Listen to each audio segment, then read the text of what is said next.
Ézéchiel 22, verset 30. Je cherche parmi eux un homme qui élève un mur, se tienne à la brèche devant moi en faveur du pays, afin que je ne le détruise pas. Mais je n'en trouve point. Amen. Que le Seigneur bénisse la lecture de sa parole. Je cherche un homme. Cela nous rappelle Socrate en pleine ville d'Athènes avec une lampe. Et quand tu lui as posé la question, que fais-tu? Il dit, je cherche un homme. Ce n'est pas qu'il n'a pas rencontré des hommes. Ce n'est pas qu'il n'a pas quitté des hommes. Ce n'est pas qu'il n'a pas vu des hommes. Mais il cherche un homme capable de la même hauteur d'esprit, capable de discuter, capable de débattre, capable de comprendre, capable de transmettre, capable de relever un défi. Je cherche un homme. À travers l'histoire de la révélation, et comme nous aimons le dire, tout ce que Dieu fait pour l'homme passe par l'homme. Tout ce que Dieu a fait, il a toujours fait à travers un homme. Et tout ce que Dieu fera, il le fera à travers les hommes. Dieu cherche un homme parce que, eh bien, il a créé l'homme à son image, à sa ressemblance. Contrairement aux animaux, l'homme a été créé à la ressemblance de Dieu. Nous sommes le reflet complet de Dieu. C'est pourquoi Jésus pouvait dire, qui m'a vu, a vu le Père. Est-ce qu'aujourd'hui nous pouvons dire la même chose? Qui m'a vu, a vu le Père. Qui m'a vu, a vu Jésus-Christ, puisque les premiers chrétiens, ça veut dire celui qui est comme Christ. Qui m'a vu, a vu Jésus-Christ. Je cherche un homme. Quelqu'un qui peut se tenir à la brèche, quelqu'un qui va au rythme de Dieu, quelqu'un qui comprend les temps, quelqu'un qui fait une lecture de la situation. Et je crois qu'aujourd'hui, il est temps de faire une lecture de la situation nationale et que Dieu trouve des hommes et des femmes qui se tiennent à la brèche, qui intercèdent pour que l'ennemi ne détruise pas. Ici, la conclusion a été, je n'en trouve pas. Mais aujourd'hui, je peux dire, Dieu peut dire, je n'ai trouvé. Je trouverai. J'ai trouvé des gens, des hommes et des femmes qui peuvent vraiment le faire. Dans l'Ancien Testament, Dieu a trouvé des gens. Il a trouvé des Moïse, il a trouvé des David, il a trouvé des Joseph. Dans le Nouveau Testament, il a trouvé des Paul. Il a trouvé des Pierre, les disciples. Il les a trouvés. Dans l'histoire de l'Église, ne serait-ce que la partie africaine, Dieu a trouvé des Tertulliens, il a trouvé des Augustins, il a trouvé des Cypriens, il a trouvé des gens. Au point que, ce qu'on a appelé la Namibie, c'est-à-dire la partie, tout le bassin du Nil, était une région chrétienne. Et les grandes facultés de théologie, c'était Carthage et Alexandrie. Dieu a trouvé des hommes. Va-t-il encore trouver aujourd'hui? Comme, j'allais dire comme Socrate, Dieu se promène dans cette ville de Ouagadougou et il dit, je cherche un homme. Quand on dit homme, terme générique, je cherche quelqu'un. En hébreu, il y a 4 mots pour désigner homme. Il y a d'abord le mot Adam, qui veut simplement dire terre rouge. C'est l'homme naturel. C'est l'homme qui est différent de l'animal. C'est l'homme qui est venu. Mais il n'a aucune qualification. Ensuite, il y a le mot Enoch, c'est-à-dire l'homme malade, incapable, inefficace, non rentable. l'homme rendu malade par le péché, diminué par le péché, incapable de faire quoi que ce soit. Et puis ensuite, il y a le mot Ish, avec son féminin Isha. Quand Dieu a voulu trouver une femme à l'homme, en ce moment, il a changé le nom. Ce n'est plus Adam, mais c'est Ish, avec sa femme Isha. Ish et Isha, donc c'est l'homme qui a été transformé, c'est l'homme qui a été renouvelé, c'est l'homme qui marche dans la droiture. Et puis finalement, il y a le mot Geber. Et le mot Geber veut dire, c'est le champion, le vainqueur, celui qui va en vainqueur et qui va vaincre. Les deux premiers, Dieu n'a que fait deux. Parce que Adam, c'est l'homme naturel. C'est l'homme qui n'a pas dominé ses passions. C'est l'homme qui vit de ses passions, qui est emporté par le temps social.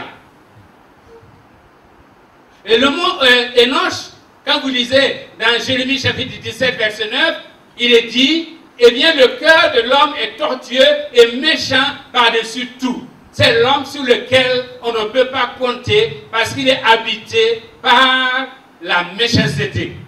Il n'est pas transformé.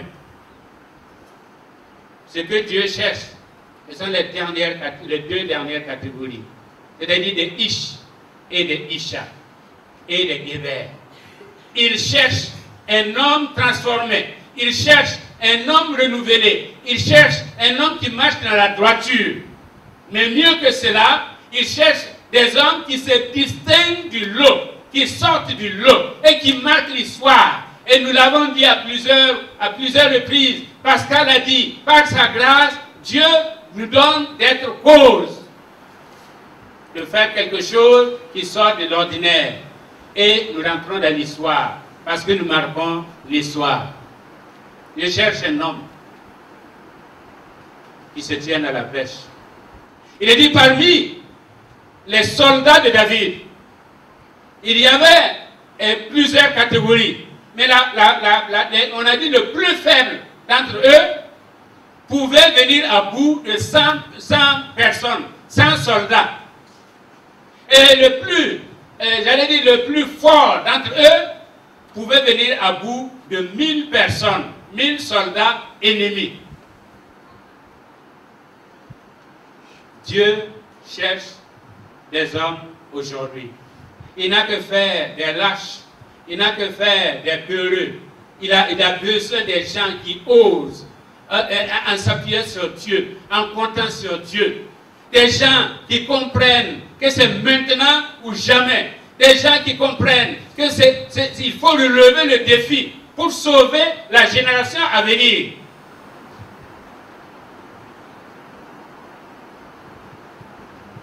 Des gens qui vraiment portent la mission de Dieu dans leur cœur, comprennent le temps de Dieu et comprennent, eh bien, l'urgence de la chose. Ne soyons pas, j'allais dire, des gens qui se contentent de venir à l'église, d'écouter, de repartir. Des gens qui se contentent de 5 minutes de prière le matin et puis c'est fini. Non. Soyons des hommes et des femmes engagés sur qui Dieu peut compter et à qui Dieu parle. Quand il dit va, il va. Quand il dit viens, il vient. Je cherche un homme.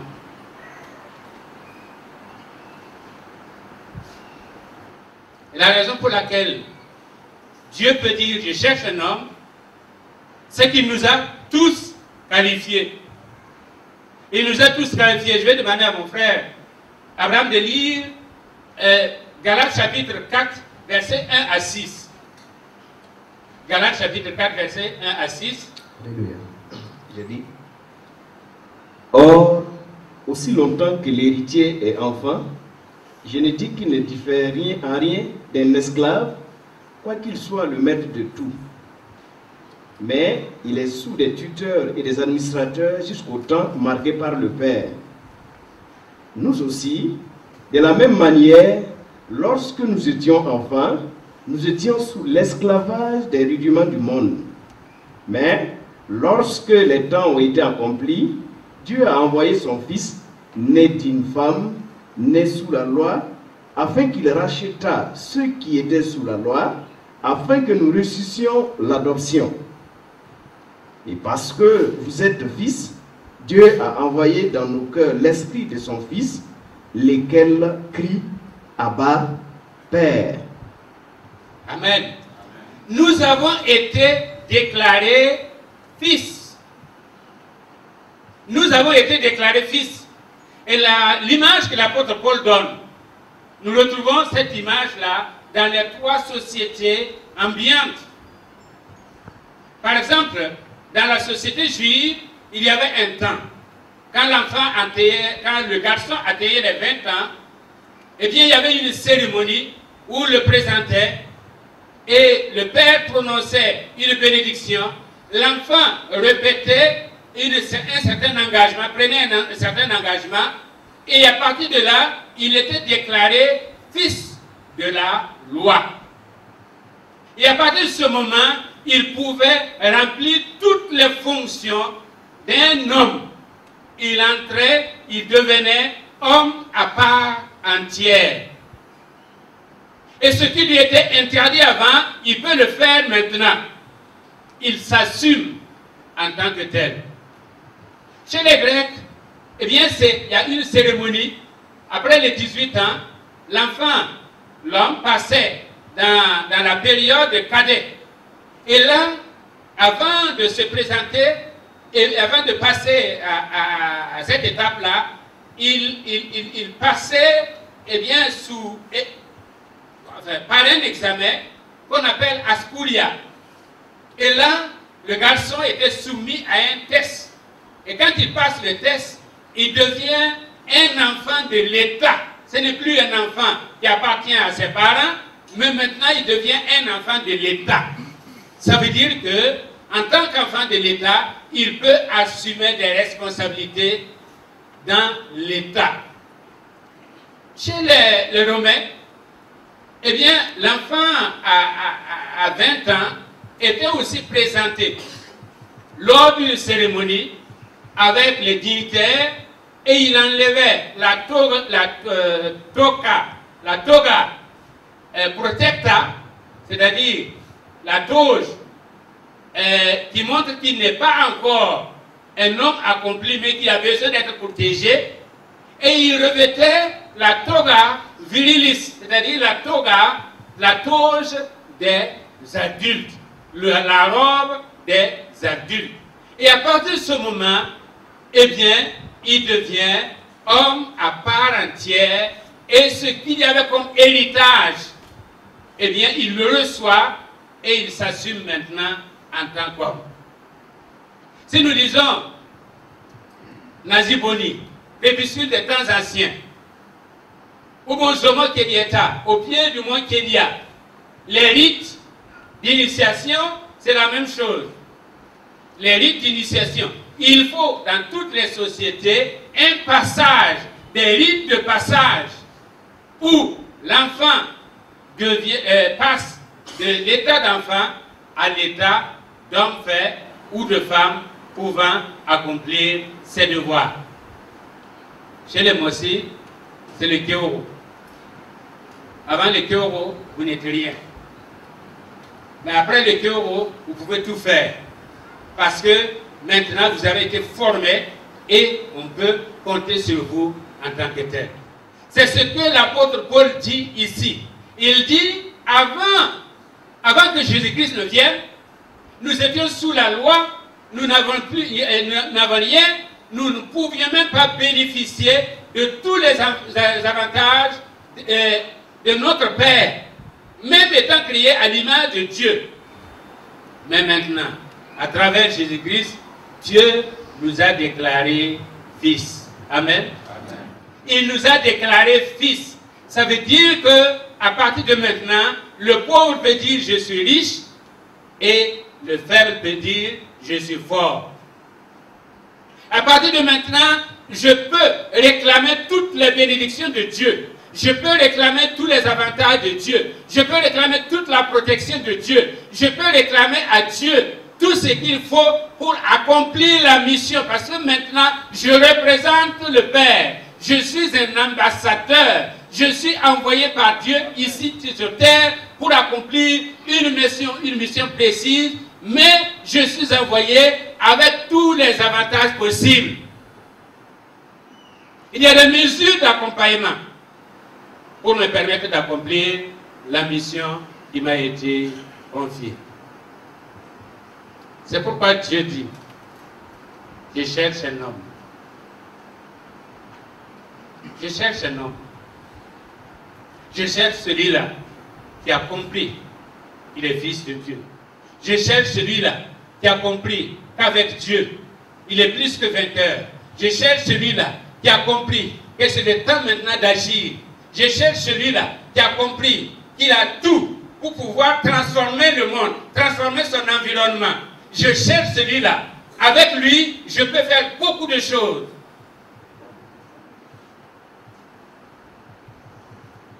Le diable nous amène à faire deux choses. D'abord, à oublier qui nous sommes. Un homme de Dieu m'a dit dans cette semaine, un grand homme de Dieu, il m'a dit, respecte les gens, mais fonce dans ta vision. Parce que quand tu seras devant Dieu, tu ne pourras pas dire c'est un tel qui m'a fait ça, c'est un tel qui m'a fait ça. Dieu t'a rendu responsable et Dieu t'accompagne dans la mission qu'il t'a confiée. Il n'y a aucun homme qui peut t'arrêter si tu ne te laisses pas arrêter toi-même. Fonce dans ta vision. Respecte les gens, mais fonce dans ta vision.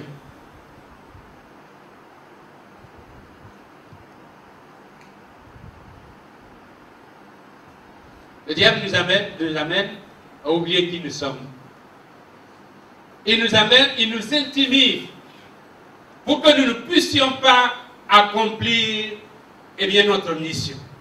Pour que nous ne puissions pas obéir à Dieu jusqu'au bout. Il va nous intimider par tous les moyens. Et à partir de là, nous allons dire, comme c'est comme ça, comme le proverbe le dit, le paresseux dit, il y a un lion dehors. Il y a un lion dehors, donc il ne sort pas. Et puis les autres sortent, les autres travaillent.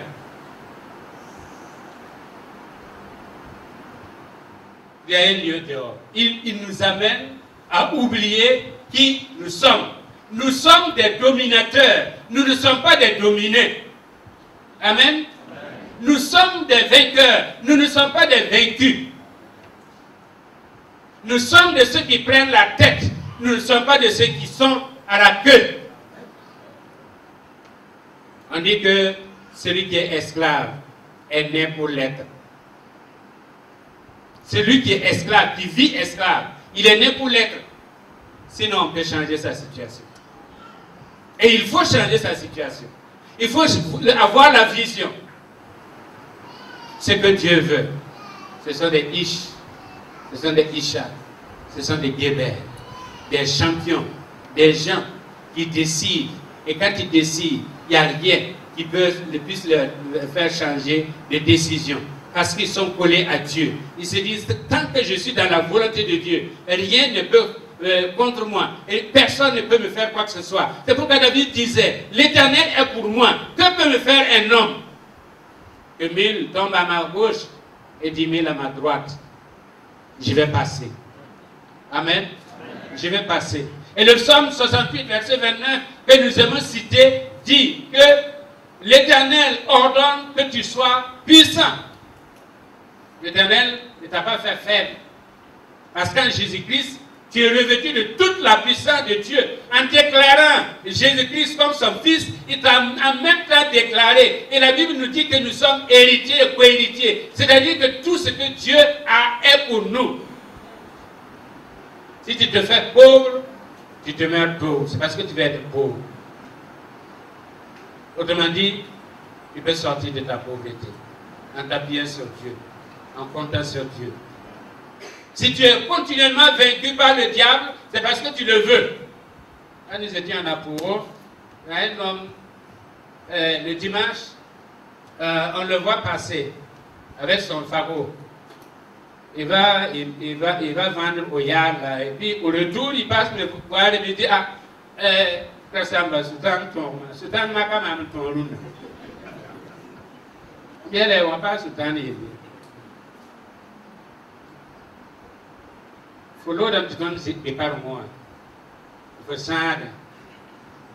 tu nous vois à l'église, tu continues pour vendre ton fagot. Ensuite, tu reviens, tu dis que ah, c'est le diable qui m'a tenté. Ce n'est pas le diable qui t'a tenté. C'est toi-même qui le voulais. Je cherche un homme. Un homme qui est conscient de ce qu'il est. Qui est conscient de ce qu'il a. Qui est conscient de ce qu'il peut faire. Amen. Amen. Conscient de ce qu'il est, conscient de ce qu'il a et conscient de ce qu'il peut faire. C'est ça là que Dieu cherche. Sinon, il y a des hommes. Partout, il y a des hommes. Mais Dieu cherche quelqu'un qui va être à l'écoute, qui va recevoir tout ce dont Dieu dispose pour lui et qui va partir et qui ne se laissera arrêter par quoi que ce soit. Ce sont ces hommes-là, ce sont ces femmes-là, les Ish, les Isha, les Géber que Dieu cherche. La deuxième chose que le diable nous amène à faire, c'est nous taire. Nous taire. C'est vrai que c'est plus difficile pour les femmes que les hommes. Parce que les femmes parlent. Parlons là, locaux. Mais il y a parler et parler. Il y a parole dans parole. Nous nous taisons devant le mal. Et quelqu'un a dit, le mal avancera tant que les gens de bien ne font rien et ne disent rien. Nous nous taisons devant le mal. Nous nous taisons quand le diable veut vraiment semer le trouble. Nous nous taisons quand le diable veut créer un chaos. Et nous nous taisons quand le diable veut faire couler le sang. Nous nous taisons. Crions à Dieu. Amen. Amen. Crions à Dieu. Et le Dieu qui est le régulateur de toutes choses, il interviendra. Quand Jésus a vu l'homme à la piscine de Bethesda, il lui a posé la question, veux-tu être guéri? Ah, Seigneur, moi je n'ai personne. Je n'ai personne. Et puis, quand on trouve l'eau là, tatobara, il devient de même tauré. Parce qu'il compte sur des hommes. Il a toujours compté sur quelqu'un, au lieu de compter sur Dieu. Nous ne comptons pas sur quelqu'un. Nous comptons sur Dieu. Amen. Notre recours et notre secours est en Dieu. Mais ne nous taisons pas. Parlons à Dieu. Disons à Dieu notre préoccupation. Disons à Dieu nos besoins. Disons à Dieu nos soucis. Présentons-lui nos soucis. Et l'apôtre Paul le dira très bien. Faites connaître vos besoins à Dieu par des prières et des supplications. Et la paix de Dieu qui dépasse tout entendement gardera vos cœurs en Jésus-Christ. Amen. Amen. Et Jésus l'a dit. Que votre cœur ne se trouble point. Croyez en Dieu et croyez en moi.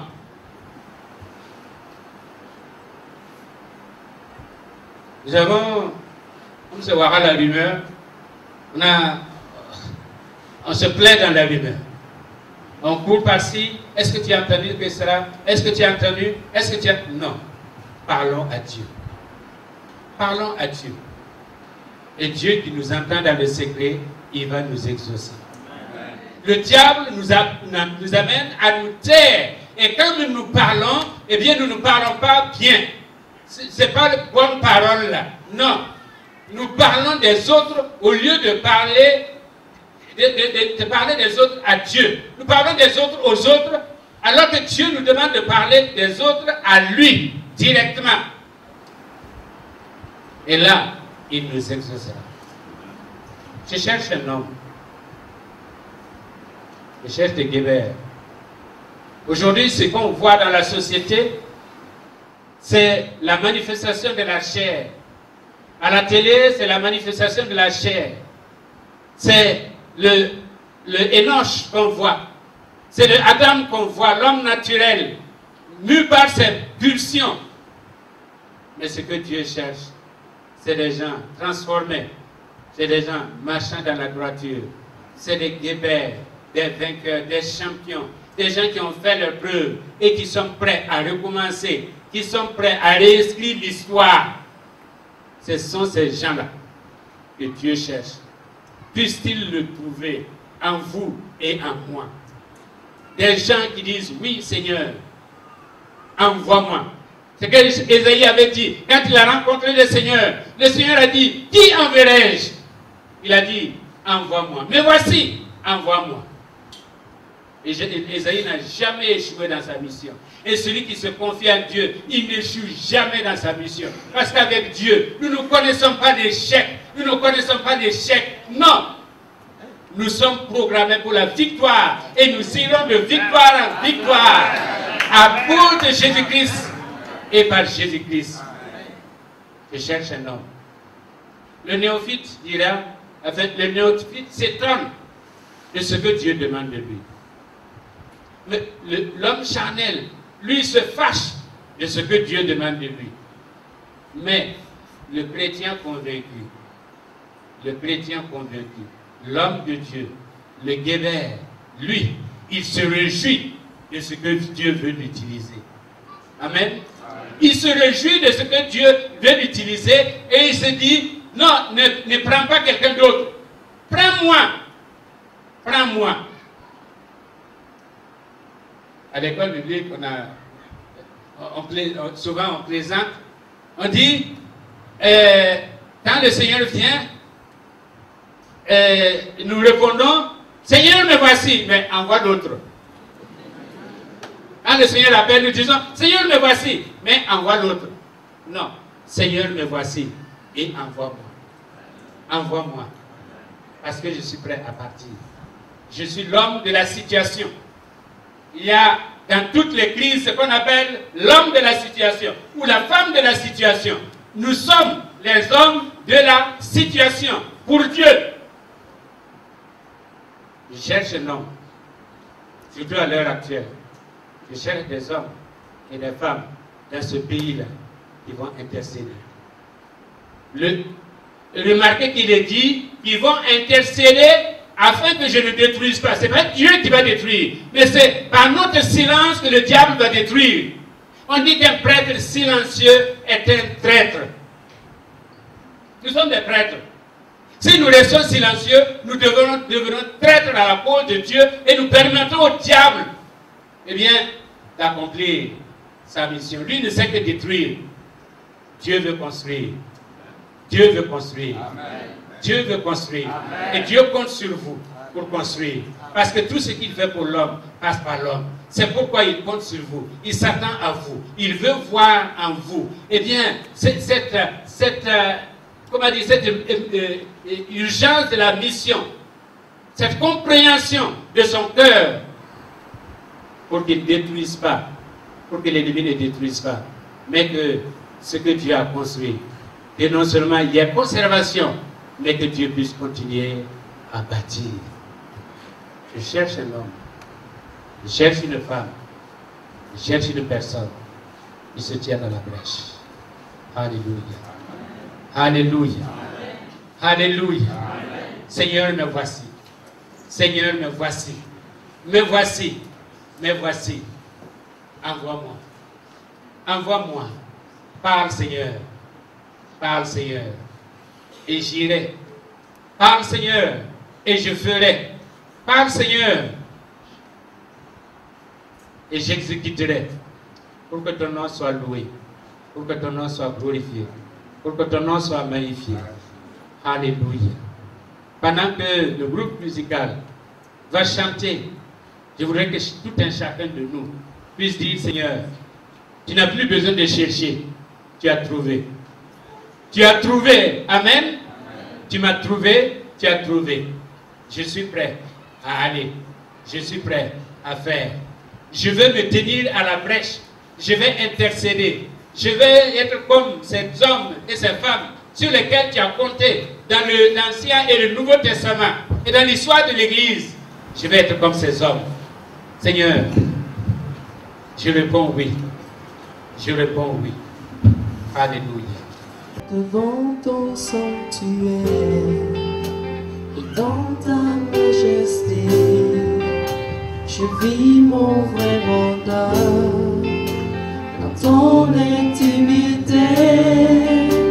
Ta sainteté comble mon cœur de la joie du ressuscité. Seigneur, je te dis merci. Et là dans ta présence, j'exalte ta présence. Ta gloire est mon partage. Toi le rocher des âges. Mes faibles mots te sanctifient et mon esprit te magnifie. Seigneur, je te dis merci. Ton amour à moi dévore. Et nos deux esprits s'accordent dans un élan de tendresse. Je me réjouis sans cesse. Je viens savourer l'amour.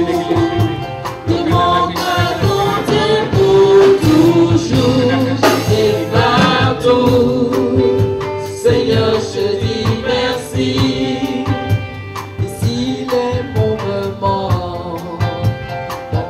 Ne peut se taire, et si mon cœur se tait, alors mon silence dort, car tout en ton glorieux décor annonce que tu agis encore.